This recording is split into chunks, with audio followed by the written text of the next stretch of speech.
There's the question of how we deal with the AI industry, and then there's how do we prepare? Like AI is going to turn our industry upside down. So a lot of my time is spent trying to figure out how to make our business as resilient as possible to what's coming.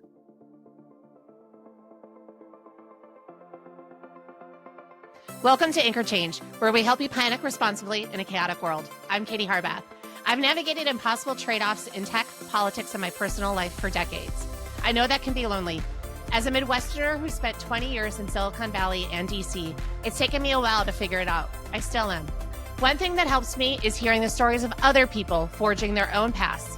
Because in a world of complexity, you don't have to navigate it alone. Welcome to Anchor Change.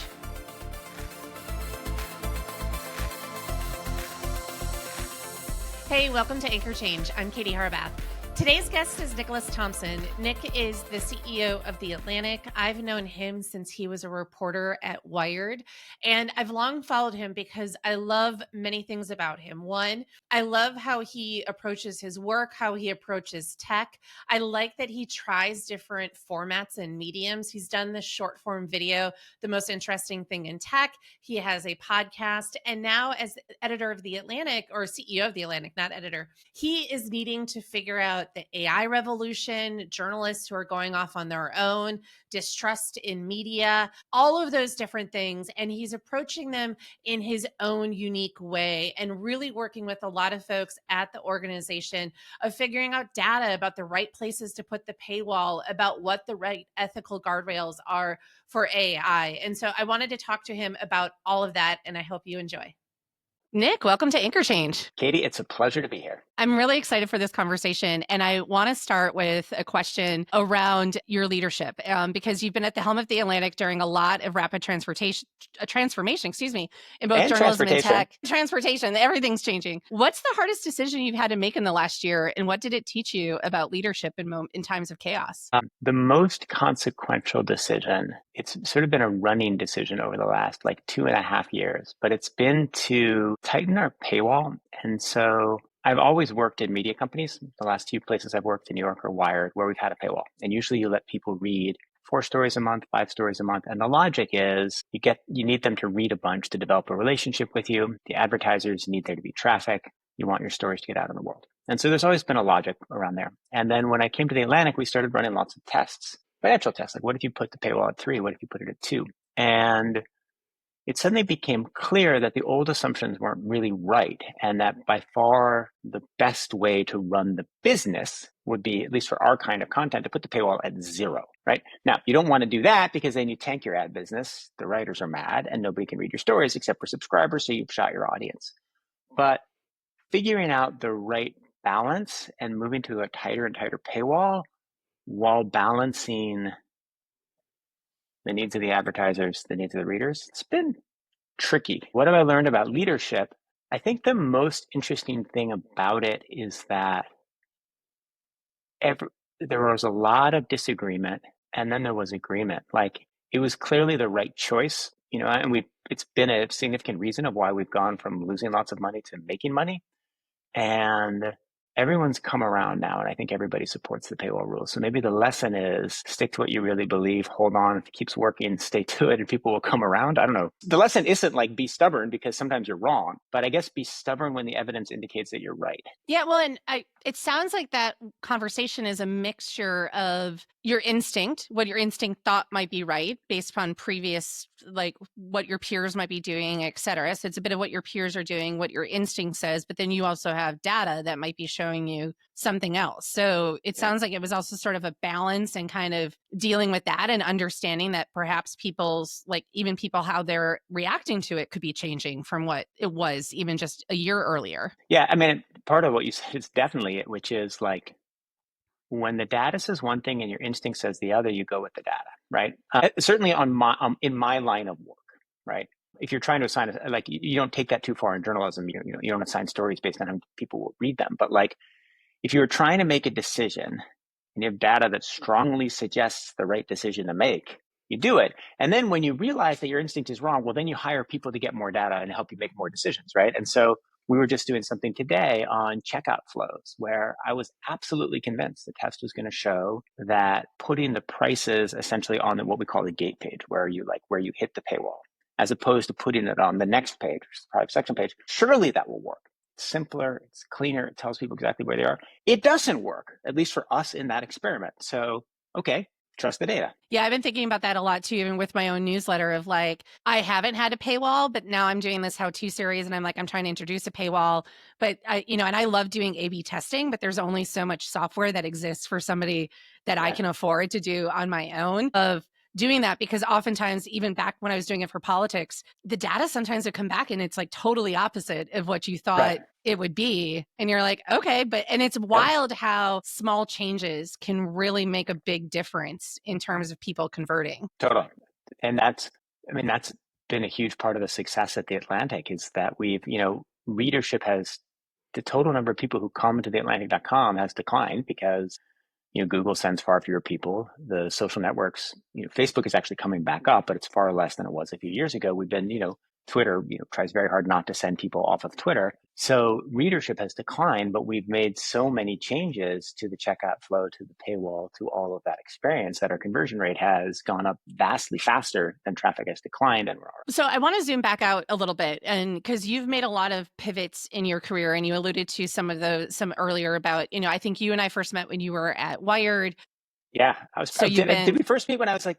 Did I interview you at the Aspen Festival? Yeah, that's when I first met you. Okay, great. Yeah. I think we got coffee like right before that panel. I can't even remember what we were talking about. I think it was around 2018. So I'm sure it was like mis and disinformation, cybersecurity, elections, all that kind of stuff. But you've made a pivot. You were a writer, you were an editor. Now you're on the business side of everything. Like, kind of walk me through, like, one of those pivots harder than the others, like anything that you would do differently as you were sort of thinking through that. I'm just kind of curious for your thought process as others are trying to rethink their own careers. It's funny, it's looking backwards, it's a fairly clean transition from, it was always a mix of a writer and editor, one and the other. And then I started to take in a tech portfolio. I started to manage the New Yorker's iPad app. Then I started to manage the New Yorker's website. Then I started to manage the product and engineering team. The challenge of being successful, they just keep adding more teams onto your... Well, it's unclear whether it's being successful or the boss realizing that you're like the one guy who can fix the printer, so therefore you're the guy who should run the product and eng team. But it was at the New Yorker, right? Like, everybody's a poet, right? I was the one person with the BS. And I was blessed. I was blessed to work there. I was blessed with my colleagues, and then I was blessed that David Remnick, my boss, saw some potential in doing that kind of work. So then I moved from there to Wired, where it was a much more larger, P&L responsibility. It wasn't that hard a transition. The biggest transition there was, becoming the decision maker, but the decisions were all within the same ballpark. And the shift to the Atlantic is definitely the biggest shift, where I've taken all of the stuff that used to keep me awake at night, right? Like following the news, figuring out exactly what happened, figuring out how you're going to beat your competitors on covering whatever story is of the moment, to a much more business focused move. So that's the transition. That's the biggest transition of them. I don't know if it was scary. Trying to learn how to sell ads was scary. I didn't know how to sell ads when I was from Wired to the Atlantic, but our ads team, whether because of or in spite of the various things I've done, is doing great. Maybe that was the hard part of it. But I don't think I have a good lesson. I mean, there is a lesson, which is that I've never been bored. And that might be because I've changed my responsibilities every 5 years or so. And so I do believe strongly that when it's certainly from my personality type, if I were ever to do the exact same thing for a long time, I would stagnate. And so my curiosity has always been piqued by what I'm doing. Yeah. When did you start the One Interesting Thing in Tech videos? I was trying to remember that. So I don't actually know. I think I know I started them at Wired, and I think it was 7 or 8 years ago. And I don't know why I did it. I can't remember. I think I just started doing it. Like, I give you a couple reasons. So one is, I've always believed that it's very important to experiment on the platforms, right? Like, I am much more active on Twitter, Threads, LinkedIn, even Blue Sky than most of my peer set, right? And Other CEOs are not active because A, they have other things to do, and B, when you're the CEO, if you say something stupid, which is always a possibility, you can tank the business, right? And so, but my counter view is you have to be on these platforms to understand how they work because they're the mechanics that affect your industry, that affect democracy, that affect all kinds of things. So my guess is that I wanted to experiment in first person vertical video. LinkedIn seemed like the safest place to do it because the conversation is the best. Everybody's tied to their identity. So nobody, the odds that you're going to end up in some kind of flame war are quite low. And so I started doing it, and then people loved it, and then it got all these followers, and then I kept doing it. And then the interesting question is when I came to the Atlantic, I kind of thought I would stop. And I think I maybe even did stop for 2 weeks or so. And then I was like, well, it's a forcing mechanism to force me to read the technology news and to think deeply about the technology news. So then I just started doing it. And then it turned out it's great for advertising because all the advertisers are on LinkedIn. So they see me talking about it. They realize, oh, this person, has something interesting sometimes to say about AI or about tech. And then that helps our advertising business. Is LinkedIn still the main platform that you're posting that on, or Yeah. you're coaching? I occasionally post it on Twitter. If I have one that feels Twitter-y, I'll put it there. I put them on Facebook, but it's never really, that's just more How of about like a secondary. Instagram or TikTok? I sometimes put them on TikTok. It doesn't work. Like a TikTok, I would need to make them shorter. I'd need to Yeah. edit them more. Like the whole conceit is this is Nick talking for 2 or 3 minutes, one take where he is. Like as soon as I have to start editing them or doing second takes, then it kind of loses its spirit. Yeah. Also, I wouldn't have time to do it. Well, and I found, to your point about it being great for advertising, I tell people my newsletter and this podcast is one of the best business development things I've done because it keeps you in people's feeds and in people's inboxes, and you're giving them something of value. And so it's a way for them that then if they're like, oh, wait, yeah, I actually want to talk to, Nick or Katie or, something like that and do something, because we're not always necessarily on top of people's minds. But when that's in their feeds and they come to expect it, like I love those and it's digestible for me. And I'm like, and there's always some sort of interesting insight that I haven't seen, but you're doing those in your name. And like you said, you took that from Wired to The Atlantic. And there's a lot of journalists that are going solo now. They're launching their own Substacks. They're building their own personal brands. How do you think about that versus journalists working in established institutions, both in terms of like, especially as CEO of a company that you're probably trying to keep a lot of reporters and folks at The Atlantic and maybe not going out on their own? Yeah, this is a serious problem for our company, for every company, because you need to make it so the value that you provide all of those reporters is higher than the value that they could get by being a solo contributor, right? And so you give them certain soft things. You you have culture, you have these wonderful people, you have this great history, you're tied to Ralph Waldo Emerson. So that gets you a quarter of the way to first base. You can then try to set up economic incentives for them. You also, we have a social media team that helps them out. We have a PR team that will help get them on TV. We have a newsletter team. We provide a lot of services, and then we have a network that should also help them. That said, we have this wonderful reporter. I think she's just incredible, Jerusalem Demsis, and wrote really interesting pieces for us. And she left to go do her own Substack. And I'm on the business side, I'm on the edit side. I don't know what her reasons were, but one has to think it's partly because she thought she could make more money there. And so what I need to work on doing, and we've taken some cracks at this, is building an economic model for people who have individual brands that they want to grow, have the kind of entrepreneurial spirit, and make it so that they can have real upside staying at the Atlantic and doing that, as opposed to going off to Substack or wherever. Yeah. And I imagine that it'll be interesting to see as folks start, as you continue to do this year in, year out, there's, to your point, there's a lot of that back end work that Substack and other newsletter platforms do make it somewhat easy, but there's still a lot of work that you have to put in on your own. And how do they balance that between doing the actual reporting and stuff that they want to do versus that back end component? But I love also, that of the rethinking about the entrepreneurial, like how to kind of reframe it for somebody when they're joining the Atlantic, what that means for them. Yeah. And it's not an easy problem. I mean, it's like media is one of those barbell industries where power is consolidating in a few large organizations like the New York Times and I hope the Atlantic, and then in individuals, right? And the middle is getting killed. And we need to make our end of the barbell as attractive as possible for really good reporters and editors. And how much are you all working on How much is diversification of what you all are doing important to your business model? Because, I look at like an Axios, a Semaphore, and other ones where and even the New York Times, right? It's the cooking app, it's events, it's other things that are like oftentimes bringing in more money that gives you the money to then pay for the reporters and the stories and everything that you all are doing. I mean, you all have the Atlantic Festival, but like, are there other things too that you all are thinking about in terms of diversification? I mean, I would love to diversify our profits. We've diversified our costs. I'd like to diversify our profits. I mean, we now have a show by David Frum on YouTube, right? We have a number of podcasts, right?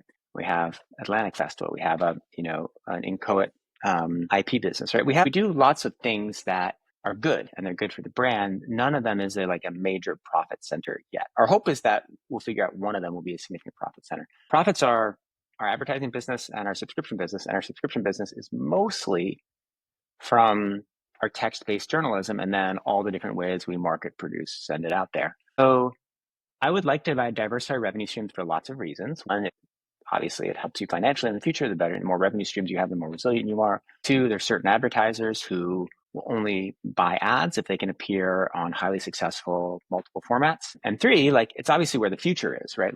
We're really good at long form written text, and 23-year-olds want to watch short form vertical video. So we have to make sure that we don't become irrelevant in 10 years. So that's a big part of where I spend my time too. I do have to say, I think you all offer the audio version of your stories too, which is also very helpful if I'm driving or something and want to. Yeah, it's great. We totally do that. And we started doing that, partly first through humans and then with AI. And it's wonderful. And that actually, I should have mentioned that has been a highly successful, and that is a profit center because costs are quite low and engagement is quite high. And you mentioned that you have your own podcast too. So it's the most interesting thing in AI. What made you think about launching that? Well, so I do have this, it's this tiny little Nick-based media thing where I have my daily videos, I put out a newsletter, and I have a podcast. And it's helpful for experimentation, but B, it's also an ad center for us. We make tons of money on this stuff. And the reason to do the podcast was, it was partly love these conversations, right? I just, I think by the time they hear my podcast with you, episode 3 will have dropped, but I have to edit it this afternoon. It's me talking to Nita Farahani, the wonderful Duke professor who talks about cognitive liberty and cognitive offloading. I just talked to Gary Marcus, Audrey Tong, who, as I sometimes say, AI will probably kill us all, but if it doesn't, it's because of Audrey, right? These really brilliant people thinking through how AI works. So it's an opportunity for me. And I talk to these people all the time. I interview them all the time. I see them all the time. So why not have a podcast? And then secondly, it's something there was a huge advertiser demand for, because that's where the money is. Companies want to put money next to AI content. And if they have high confidence that you're going to do good interviews that people would listen to, they'll advertise. So that podcast has been, wonderful for The Atlantic and, wonderful for our advertising business. And everybody should listen to it. The most interesting thing in AI. Thank you very much. I'll put the link in the show notes. Amazing. But that also gives me the opportunity to shift into, how are you all thinking about using AI at The Atlantic? So it's a really complicated question. We use it for a lot of internal tooling. So we use it as maybe one of the most weirdly important things we do. Have you ever heard of this company called Facebook? We do a little bit familiar. It's really good at advertising. And so we generate a large number of subscriptions through Facebook ads, and we optimize our ads both through our own internal AI work and through Facebook's AI engine. And that's a big part of our business. Without Facebook ads, our business doesn't look nearly as good as it does. And a lot of that is AI driven on multiple sides. We use AI for other internal tooling on the business side. What we don't use AI for much is on the editorial side, and we never use it for writing. And the reason not to use it for writing is ethical, right? We believe that if the reader reads something from The Atlantic, they should 100% trust it was created by a human, edited by humans, copy edited by humans. There are some writers who use it for research, to understand topics, use deep research queries to help make their reporting process better. I use it. I'm writing a book about running. It'll come out in the fall. I use it a lot. Again, not to write, but I used it a ton in my research just to understand things. But it's not as integrated into the reporting and writing process as it is into the business side. And then there's the other question of how we deal with the big AI companies, which is where, we have deals with some, we have contested relationships with others. That's a very strange dynamic, which we can get into more if you want. And then, sorry, the third level of this, right? So there's how do we use it? There's the question of how we deal with the AI industry. And then there's how do we prepare? Like AI is going to turn our industry upside down. So a lot of my time is spent trying to figure out how to make our business as resilient as possible to what's coming. Yeah. Well, I wanted to ask you because I heard you mention it in a previous podcast about not using it for writing, copy editing, etc. And I wanted to push back a little bit, and I do it because I've been wrestling with this myself as somebody who writing my newsletter and things of that nature of, this of building trust, because I think it's super important to be transparent about how one is using it to help build that trust. But when I think about, I was a journalism major, and I want to ask you about your advice for journalism students in later on. Like, I always like a human needs to do the reporting, because that's, I think one of the core things around that. But I also think there's a difference between write me a piece on this topic versus here's all my notes, help me to organize these in a way that could help me to then, and I'm finding a real blurring between and struggling sometimes of where the ethical line lies of me being like today I had a bunch of notes. It helped me organize it. I then took and drafted it myself, and then I asked it to edit it and find me like gaps and stuff like that. And so I'm curious, like, are you all kind of constantly revisiting this as you kind of think about this on the editorial side? Are you guys pretty steadfast at the moment of like, this is where we're gonna be at the moment of no use of AI on the writing and editorial side? Yeah, we're steadfast on it. It's, Okay. I mean, in part because once you aren't steadfast, then you get into this blurry area where, is it okay to have a sentence? Like, what if it's a sentence that you I know prompted, right?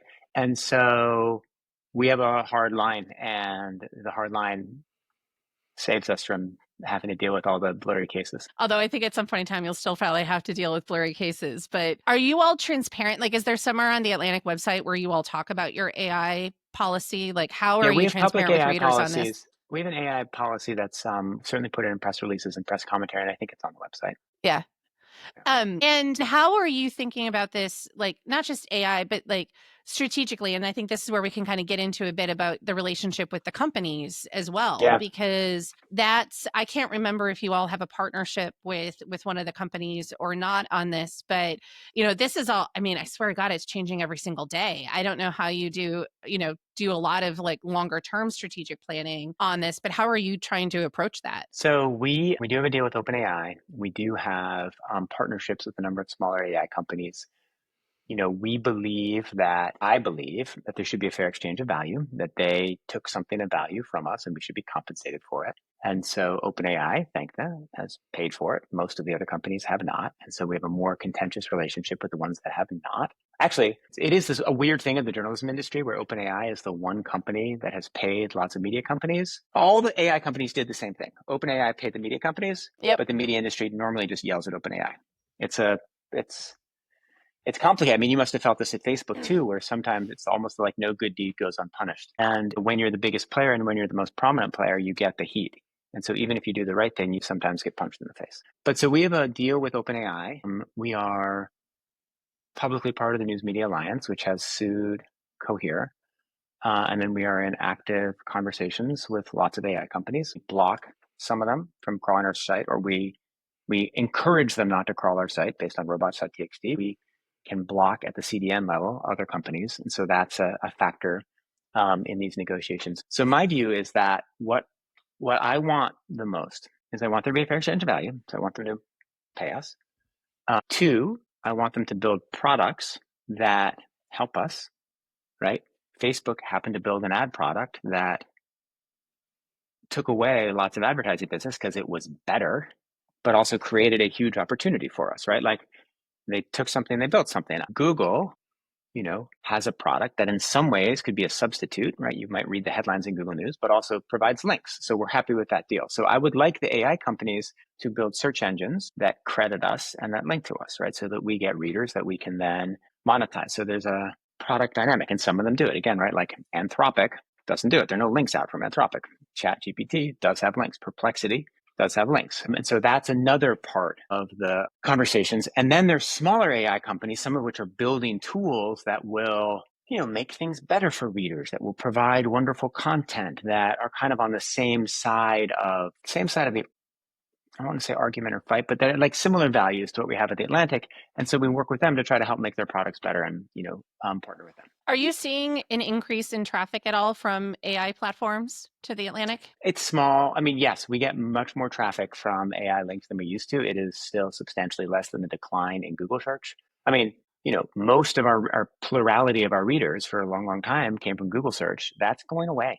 Google's going to just keep them in Gemini. Everybody knows this. Like, I hope it takes 5 years, not 5 weeks. But, you go to Google I/O, which was shortly before we recorded this podcast, and it's very clear from the quotes coming out of there and from the products that they view that the world of 10 blue links is coming to a close. Yep. Well, and I think also the world of how social media works is also coming to a close. Like, there's a lot of these things, and it's hard to predict exactly what it's going to look like, but is no doubt if you read the interviews that anybody from Zuckerberg to Altman to all these leaders of what they're saying, it is going to look different in how we're engaging with this. And then that makes it hard for somebody in your shoes, to your point about diversifying and trying to figure out like what that monetization model looks like and how people get driven to your site is going to be kind of a constant thing that you all are having to adapt to. That's my job. Will never be boring, Katie. Never be boring. No, it will not. It will not at all. So I'm curious, I was just doing, by the time this comes out, I will have done my piece. I've been doing some research of how the next 4 years is going to impact every generation. Because I was kind of thinking about the fact that kids who are graduating, they're not kids, but people graduating high school right now, when they graduate in spring of 2029, what world are they going to be graduating into if they even go to college? And it's going to be a vastly different world than what we have today. And so if there's somebody who is listening that is intending to go to journalism school here when they go to college, what advice would you give them for them to keep in mind as they go through the next 4 years and to be prepared for whatever the world looks like when they graduate? Yeah, I mean, if I were at journalism school, or if I were 21 years old right now and wanted to go into journalism, I mean, journalism is an amazing career, and it's an amazing career for lots of reasons. One, it's extremely meritocratic. Your output is on the page, right? And if you're good, people notice it. And it's very rare, right? It is hard to tell who is a good doctor and who is not a good doctor. It is easy to tell who is a good writer and who is not a good writer because you can read it. And so if you like democracy and you like competition and you like, the good thing is it's possible to move up very quickly when you're young. The bad thing is that when you're old, there are all these young people moving up, right? So journalism is kind of an amazing career for that reason. It's an amazing career because you're constantly learning. Like, the whole point of journalism is to learn new things. And so if you're a curious person and you're a social person and you like investigating things, and it can be a hugely influential career, right? It can be one where you shape narratives and politics. Look at all the money that is spent by corporate America trying to spin journalists. It's because journalists are really important. So you have all these things going for it. And the thing going against it is the business model is really hard. And the number of journalists who are employed in this country has been going down steadily for quite some time. In fact, it's one of the worst performing job sectors. So it's this amazing job, it's this amazing life, and it's this rocky career. Okay, so you listen to that little sermon from Nick and you're just like, I'm still going in. What should you do? Number one, I would be very familiar with AI. I would learn how to use deep research. I would learn how to use all these tools to pull through databases and to there are going to be young journalists who use these tools to find stories and win Pulitzer Prizes that are hidden in data sets that nobody who doesn't know how to use the tools will be able to do. And if you find people like that, that'll be incredible. Then also, and this is sort of the flip side of that, one of the things that AI is going to do is it's going to kind of blur us towards sameness, right? There will be a kind of, if you use, this is the other reason not to use AI to write, is that you can use prompts and you can turn up the temperature rating and you can say, write it in this style, but there's a way that it takes some of the personality, creativity it can, and you don't want that. Because if you lose that kind of special thing that you have, your voice, you've kind of lost what's most interesting about you. And like journalists, you're supposed to be a little bit different. You're supposed to be not like everyone else. So you have to be careful. So you have to use the tools to become better at who you are, but you have to maintain the core of who you are. So that would be my advice. The other bit of advice, it's just so important. You read a lot, right? Read lots of books, read lots of magazines, read lots of newspapers to see a different sense of style and to learn how to think that way. What's a piece of advice you keep giving to others now that you just given a bunch of advice, but that you still struggle to follow yourself? The advice that I give to others and that I struggle to follow, I am having a hard time um, All good. properly recovering after major races. So I spent a lot of my life running, and I know, and like every time I talk to a young runner, and I'm like, after you do a race, like you have to take, if you do a 26-mile race, it's got to be like 26 days until your next hard workout. If you do a 50-mile race, it should be 50 days until your next hard workout, right? I kind of didn't follow that advice for the last like year and a half. From a I work kind of wise just or running wise? running wise, I just kept going. I would like do a race and I just like keep going. Yeah. And I didn't get hurt. Like I got very lucky, which particularly for someone my age. But I say that in part because sometimes I'm going through the sort of the final version of my book, and I'm like, did I really live up to everything that kind of suggests people should do? And I was talking to my son who's getting into running, my middle son, about how to rest. He kind of maybe pointed out that I don't do exactly what I say he should do. Yeah.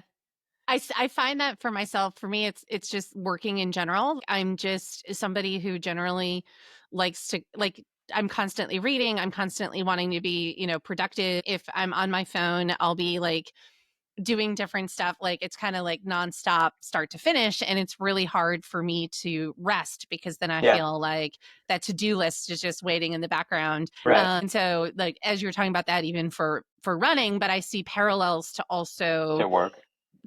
and people getting burnt out. Like so many people, no matter what the industry is, are sort of struggling with being able, like I hate the term work-life balance, but sort of like, Mm-hmm. I get my best ideas. Sometimes this is what I love, driving or fishing or something where I am not in front of a screen, because it puts my brain in a different place than when I'm constantly maybe consuming all that stuff. And so even when I'm wanting to write a big piece or do something, I usually try to like read all the research and then give myself a couple of days if possible before I even write it, to kind of give time to digest it and stuff like that. Yeah. And so I just saw similarities in terms of what you were saying. And I know a lot of people struggle with of like not wanting to fall behind, but rest can oftentimes be the thing you need to do to leapfrog. Yeah, and I totally agree that the process of creativity requires like compression and decompression, intensity, lack of intensity. Like you do need to have moments where you fish and walk in order to come to sort through problems. For me, I use that through running. If I have something to think through, I'll often say, okay, I'm going to go run for a while and I'll think through this. And that's a very useful thing for me. So in the next 5 years, what do you want to be known for that you're not known for today? Oh, I want to be known. I want the Atlantic to, there's no specific indicator that I want us to hit in the next. I had two very specific goals when I started. One was for us to become profitable while I was CEO, and the other was for us to reach 1 million subscribers, right? We hit those both 3 years in. And so I'm now 4 years in, and, is the goal 2 million subscribers? I don't know. But I would like us to, okay, here's a goal. I would like us to get through the next 4 years and have everybody feel like the Atlantic is trusted, is an important part of America's civic conversation, that we helped America make good decisions about the way democracy functions and the way people should be treated. And that we did all that while running a sustainable business that didn't require, I don't want our owner, Laurene Powell Jobs, to ever have to put another check into the Atlantic. And so I would like to be able to do everything I just said without asking for money. And who's the audience when you say that, when they're thinking of that? Who are you envisioning in your mind? So I think the Atlantic should be, having that opinion that we did that. I mean, I think the Atlantic should be a magazine for all of America. In fact, I have a map behind my desk of the number of subscribers we have in every state, right? And it has them color coded based on density of Atlantic subscribers per capita, right? And so and one of the major initiatives for the next year is to try to make sure that we get more readers in some of the states where we don't have, that we do better in Nevada. We do very badly in Nevada, right? I would like us to do better in places where we're not read a lot. And so that's a huge objective. So I just want us to, we're going to try to do an event in every state, over the next few years. I want us to really be a magazine about America. Like the thing I hate is a perception that we're a coastal magazine or we're a magazine for liberals and Democrats. That we don't want. Well, let me know when you do one in Madison. I'm on the board for the Center for Journalism Ethics at UW Madison, because I don't know if you know, I was a journalism major and poli-sci major at UW. So great, if you want, you're in.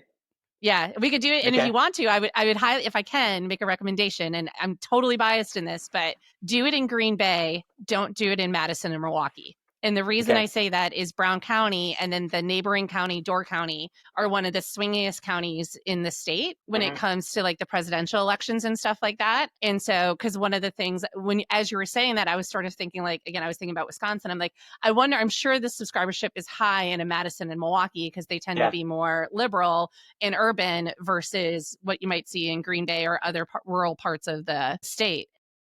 That's a great point. Yeah, we want to get to places like Green Bay, right? Like, it's not just about getting more subscribers in Wisconsin by getting them in Madison. It's hard, right? Like, it's going to be hard to get subscribers in places where, it's real Trump country, where Trump is, yesterday, I think Elon Musk called us like a failing zombie publication. Like, we write critical things about the United States government, right? Joe Biden hated us when we were saying that he needed to like step out of office, which we started a long time before, everybody else did, where we said he wasn't up for it, or Mark Leibovich did. And then we had tons of people. And the Trump administration hates us. And you can see some of the hate is believed and some of the misperceptions are believed. But I do think that we can do extremely well in most of the country. Well, perhaps the Trump administration should not be adding your editors to Signal chats. Which we didn't even get into. But I mean, if you're being criticized by both sides, as somebody who had that at Facebook, of getting criticized by both sides, you're generally you want to be criticized. When all the criticism comes from one side, then you realize something's a little bit off. Yeah. And I think too, it goes to what you were talking about.